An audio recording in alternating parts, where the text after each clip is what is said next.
Hello everyone, welcome to this beginner friendly introduction to system design। आज हम इस video में समझेंगे सिस्टम डिज़ाइन होता क्या है, ये इम्पोर्टेंट क्यों है और ऐप्स लाइक इंस्टाग्राम और व्हाट्सएप बैकएंड में कैसे वर्क करती है। मैं इस वीडियो में कुछ सिंपल एग्जांपल और रियल वर्ल्ड एनालॉजीज यूज़ करूँगा जिससे समझने में आसानी होगी। ठीक है, जिससे हर कोई इसको समझ सके।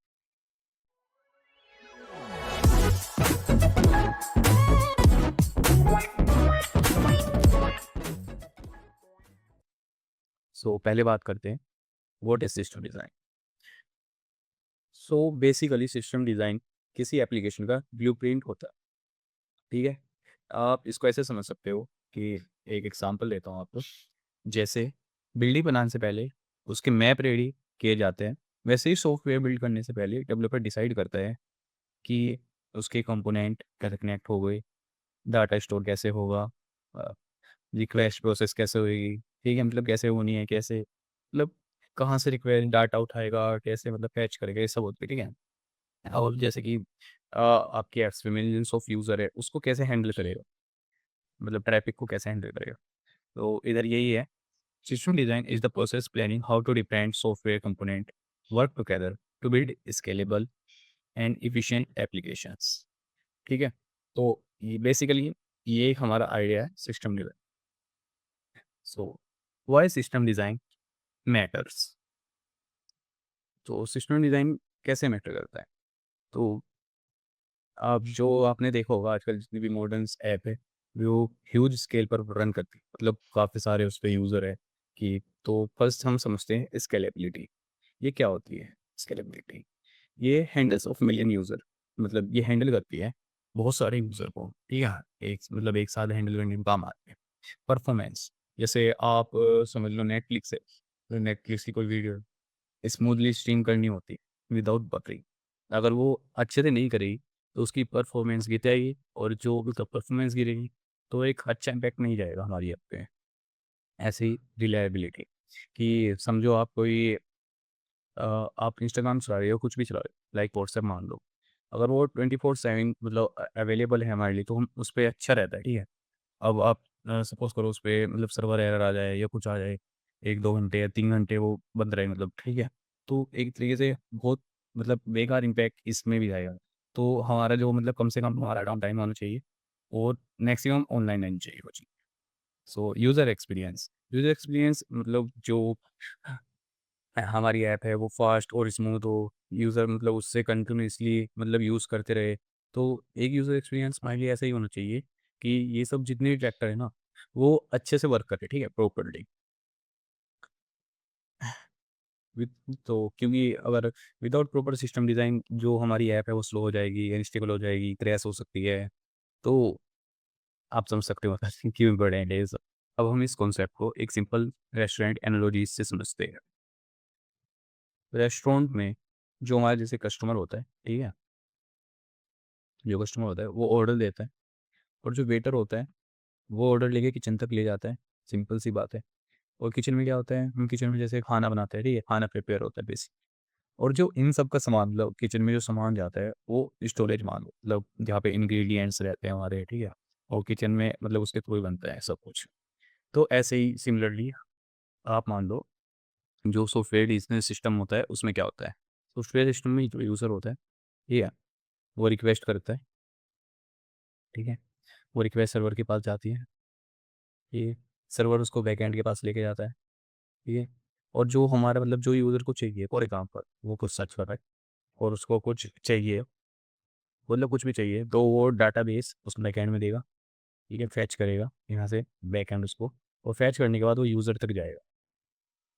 तो just like waiter routes order to kitchen, server routes to request right place, it the kitchen doesn't talk to customer directly, neither neither does your database. ठीक है, डायरेक्टली नहीं कर पाते बात एक दूसरे को। तो यहाँ पे नोटिस करने वाली बात यह है, जो कस्टमर है वो डायरेक्टली किचन से बात नहीं करता। ठीक है, सिमिलरली यूज़र डायरेक्टली डाटाबेस से कम्युनिकेट नहीं कर सकता है। जो सर्वर होते हैं वो मिडिल लेयर की तरह वर्क करते हैं। ये अब हम समझते हैं इसके और कंपोनेंट समझते हैं कि होते क्या है। जैसे कि क्लाइंट होता है, सर्वर होता है, डाटाबेस होता है, एपीआई होता है, हमारा कैच फाइल होती है, ठीक है, लोड बैलेंसर होते हैं। इनका काम क्या है अब वो समझते हैं। जैसे जो हमारा क्लाइंट है, इसको आप मोबाइल ऐप या वेबसाइट, मतलब एक तरीके से मोबाइल ऐप या वेबसाइट समझ सकते हो जिससे यूज़र इंटरेक्ट करता है, ठीक है। अब सर्वर क्या होता है, ठीक है। अब सर्वर को समझते हैं। सर्वर ये रिक्वेस्ट प्रोसेस करता है और उसको रन करता है, ठीक है, एप्लीकेशन के लॉजिक को, जो हमारा एप्लीकेशन का लॉजिक होगा, ठीक है। जैसे कि कुछ यूज़र है वो रिक्वेस्ट भेजेगा सर्वर को, तो वो उसका मतलब जो भी है उस रिक्वेस्ट को प्रोसेस करता है। डाटाबेस, डाटाबेस यहाँ एप्लीकेशन का डाटा जो परमानेंटली स्टोर होता है, वो मतलब डाटाबेस में ही होता है हमारा, ठीक है। जो भी हम डाटा स्टोर करते हैं वो डाटाबेस में रहते हैं। कि लाइक्स, आप एग्जांपल समझ सकते हो कि कोई हम जब कोई लॉगिन पेज बनाते हैं, उसमें जैसे यूज़र लॉगिन करेगा या कोई भी मतलब यूज़र या एडमिन इसको लॉगिन करता है, तो उसका जो डाटा है मतलब वो हमारे डाटाबेस में ही स्टोर होता है। ये एपीआई। अब एपीआई क्या होता है? एपीआई हमारा क्लाइंट और सर्वर के बीच का मतलब एक कम्युनिकेशन ब्रिज होता है, ठीक है। जैसे क्लाइंट और सर्वर के बीच का जो हमारा एपीआई है वो एक कम्युनिकेशन ब्रिज होता है जिससे क्लाइंट और सर्वर आपस में कम्युनिकेशन कर सकते हैं। कैच फाइल एक मतलब ये टेम्परेरी स्टोर करता है डाटा को, जिससे जो हमारा मतलब स्पीड बढ़ जाए। कि आप सपोज करो कोई वेबसाइट आपने विजिट की फर्स्ट टाइम, और जब आप उसको मतलब सेकंड टाइम जब उसको विजिट करते हो ना, मतलब हटा के एक सेकंड में क्लोज करके, तो वो जल्दी रिलोड होती है क्योंकि वो हमारी कैच फाइल है ना, उसको टेम्परेरी मतलब स्टोर करती है। और लोड बैलेंसर हमारा कैसे काम करता है? जैसे समझो आप कि सर्वर ओवरलोड हो जाता है, ठीक है, कि एक सम बहुत ज़्यादा ओवरलोड हो गया, तो ये ट्रैफिक को मल्टीपल सर्वर में डिवाइड कर देता है, जिससे जो हमारा सिंगल सर्वर है ना उस पर ओवरलोड ना हो, ठीक है। ऐसे वर्क करता है। ये एक बेसिक आर्किटेक्चर फ्लो है जो ऑलमोस्ट हर मॉडर्न एप्लीकेशन यूज़ करती है। लाइक इसका फ्लो, पहले हम इसका फ्लो समझते हैं कैसे। जैसे यूज़र क्लाइंट वो करेगा, क्लियर करेगा, क्लाइंट सर्वर के पास चलेगा, सर्वर हमारा डाटाबेस के पास है। तो basically user client server database, ठीक है, ये होता है। अब हम समझते हैं इनका काम क्या होता है। सबसे पहले जो यूज़र है वो रिक्वेस्ट भेजेगा हमारी मतलब ऐप पे, क्लाइंट पे, ठीक है। उस रिक्वेस्ट को ऐप आगे सर्वर तक फॉरवर्ड करती है, ठीक है। अब ये यहाँ से यहाँ जाएगी, ठीक है।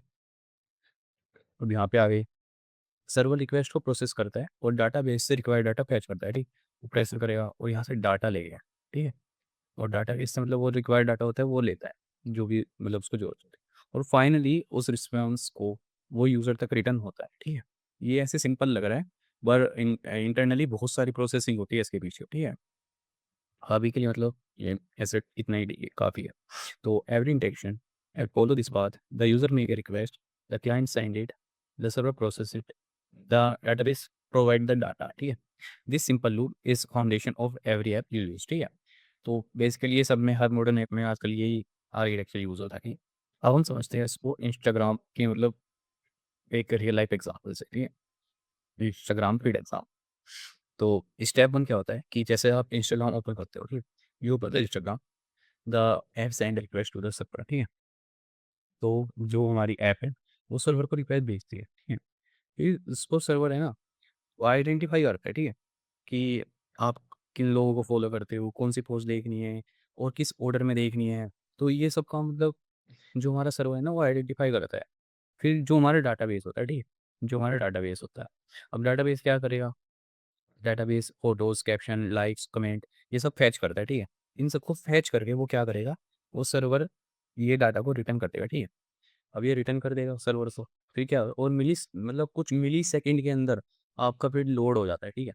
ये सब इफिशिएंट सिस्टम डिज़ाइन की वजह से पॉसिबल होता है, ठीक है। अगर किसी को पता ही ना हो कि भाई कैसे क्या करना है, ये कैसे सर्वर वर्क करता है, कैसे डाटाबेस में मतलब सर्वर्स को फैच करता है डाटाबेस से पोस्ट को, तो बहुत ही मतलब कॉम्प्लिकेटेड हो सकता है ये सब।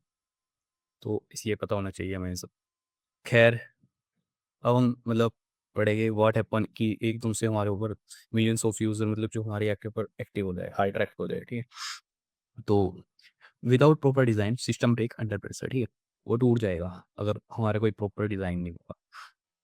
तो अब हम समझ सकते हैं सर्वर ओवरलोड, जैसे कि सर्वर ओवरलोड हो सकते हैं, डेटाबेस स्लो हो सकता है और ऐप क्रैश भी कर सकती है, ठीक है। तो इसीलिए कंपनीज स्केलिंग के लिए सबसे पहले आर्किटेक्चर प्लान करती है, ठीक है। इसलिए पहले बनाने से पहले आर्किटेक्चर डिज़ाइन कर दिया, ठीक है, कि क्या होगा। तो good system design future traffic को ध्यान में रखकर बिल्ड किया जाता है। इसलिए कहते हैं ना ब्लूप्रिंट पहले बनाया जाता है, तो वो इसी इसी को लेकर कहते हैं, ठीक है, कि हर चीज़ को मतलब ब्लूप्रिंट में हो, फिर इसको पार्ट्स को तोड़ के, तो ऐसे ऐसे होता है, ठीक है। जैसे कि हाई ट्रैफिक, ये a single server can't handle millions of simultaneously request, ये स्लो रिस्पॉन्स हो जाता है। डेटाबेस क्वेरीज बोटलनेक, मतलब ये इश्यूज आ सकते हैं, जैसे बोटलनेक हो सकता है, रिस्पॉन्स टाइम स्पाइक हो जाएगा हमारा, ठीक है, क्रैश हो जाएगी, ओवरलोड सर्वर गोडाउंस, ठीक है। इसलिए वही देखो यहाँ पे भाई फैन बिफोर स्केल, ठीक, oh sorry, to plan for scale before it become crisis, ठीक है। अब हम पढ़ते हैं मतलब कैच और लोड बैलेंसर स्केलिंग सॉल्यूशन, ठीक है, इसके सॉल्यूशन, ठीक है। तो स्केलेबिलिटी इम्प्रूव करने के लिए कंपनीज कैचिंग, ठीक है, कैचिंग और लोड बैलेंसिंग यूज़ करती है। लोड बैलेंसर जो होता है ना हमारा, तो हमारा लोड बैलेंसर होता है, ठीक है, ये इनकमिंग ट्रैफिक को मल्टीपल सर्वर में डिवाइड करता है।